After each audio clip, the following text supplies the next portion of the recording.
Hello, lovelies. Welcome back to my channel.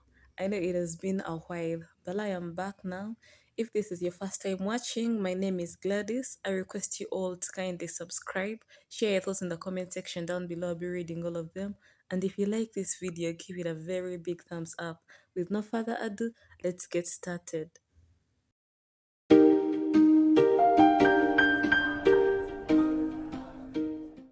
To line my brows, I'm using the Davis number 13 brown brow pencil and I applied gel in my brows. Right now I'm waiting for it to dry up.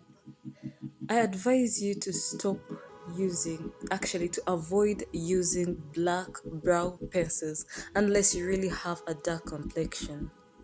Start with lining the lower part of your brows and follow the structure of your brows. That is why I would advise you to groom your brows before you start doing your makeup. For the upper part of your brows, start with the arch, then connect the line to the lower part of your brows.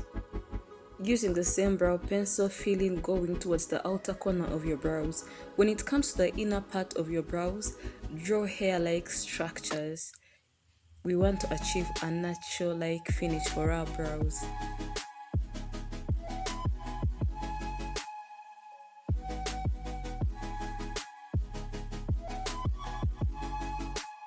Use two concealers to clean your brows, one that is two shades lighter than your skin tone, the other your real shade. Alternatively, you can use a foundation that is your real shade. In my case, I'm using LA Girl Pro Concealer in the shade Fawn because it is two shades lighter than my skin tone, and I am using it to clean right from the arch towards the outer part of my brows. For the inner part of my brows, I will use Espresso. Espresso is my real shade. And as you clean your brows, drag the concealer downwards for easy blending later on.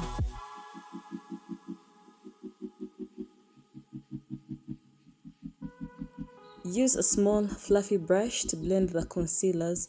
Alternatively, you can use your finger in tapping motions.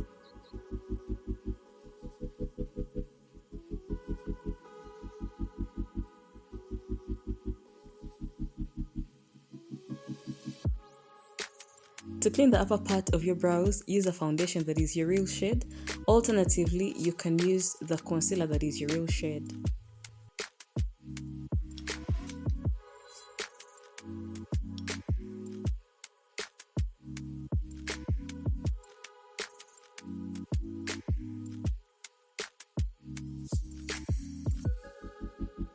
Don't forget to clean up and to blend your glabella. This is something to note. Before you apply your eyeshadow, endeavor to apply eyeshadow base. If you don't have eyeshadow base, you can use a very light concealer. Eyeshadow base is very important because it ensures a very smooth application of the eyeshadow and it also makes the eyeshadow to pop. I'm using a brown shade from the Gorgeous Me eyeshadow palette as my transition shade and a flat blending brush for application. And I'm using this brush because I want to concentrate this shade on the crease region.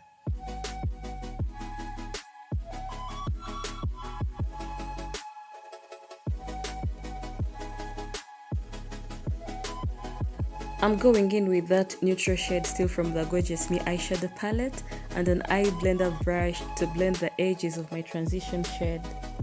To blend, use circular motions and little force, and do not hold your brush closer to the bristles, rather leave some space for easy control.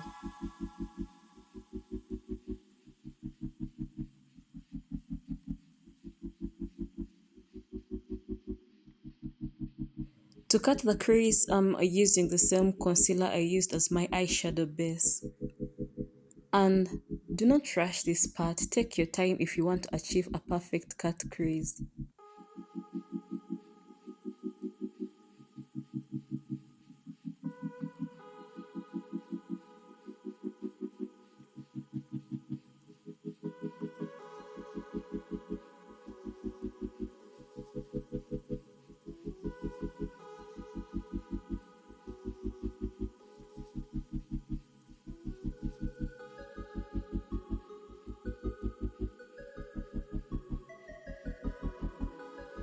I'm using that brown shade from the Huda palette for my lid and a silver glitter eyeliner for my cut crease region only. Make sure your hand is stable because you want to concentrate that silver eyeliner on your cut crease only. I already applied moisturizer, which is why I went straight to application of primer. Concentrate the primer on the T-zone region, the forehead and the under eye, and the smiley lines if you have.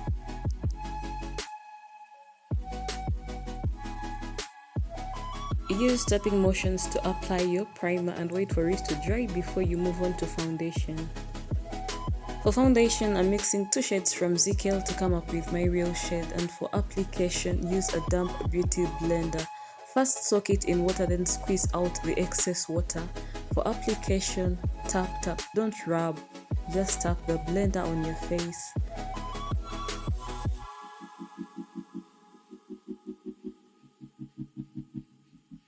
Use a concealer that is 2 shades lighter than your skin tone to highlight your face. In my case, I'm using LA Girl Pro Concealer in the shade Fawn. Highlight the part under your eyes, bridge of the nose, forehead, and chin.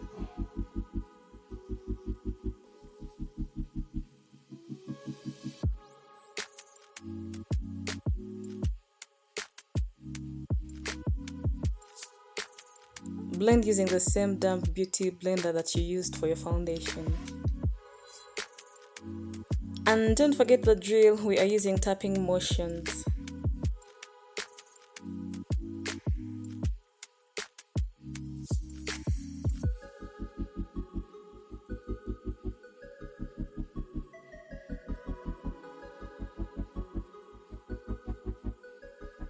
To set the highlighted areas, I'm using the black opal setting powder in the number 3.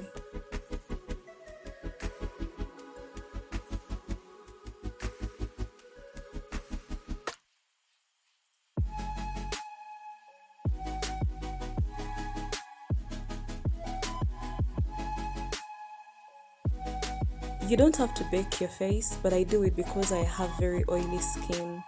But I am very light when it comes to baking. I don't put a lot of product. For blush, I'm using that pink shade from the James Charles palette. Sometimes you have to improvise. Blush makes your skin to glow. To concentrate the blush on the apple of your cheeks, smile. Don't mind me, I forgot to smile. For contour, I'm using that brown shade from the Zikel contour palette and apply going upwards in circular motions. If you don't have contour, don't mind. Use a powder that is 1 or 2 shades darker than your skin tone. Contour your nose as well. We want a snatched nose.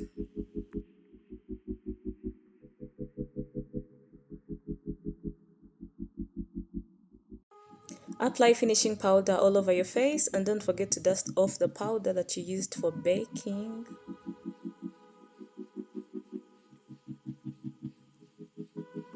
Spray your face with makeup fix. This prevents your makeup from melting and locks your look into place. This is also not necessary, but I'm applying highlighter on the bridge of my nose. It's really sad that I forgot to record the lipstick part, but that is our finished look for today. Tell me what you think about this look. Do you love it and are you going to try it? Thanks for watching. Catch you next time. Bye guys.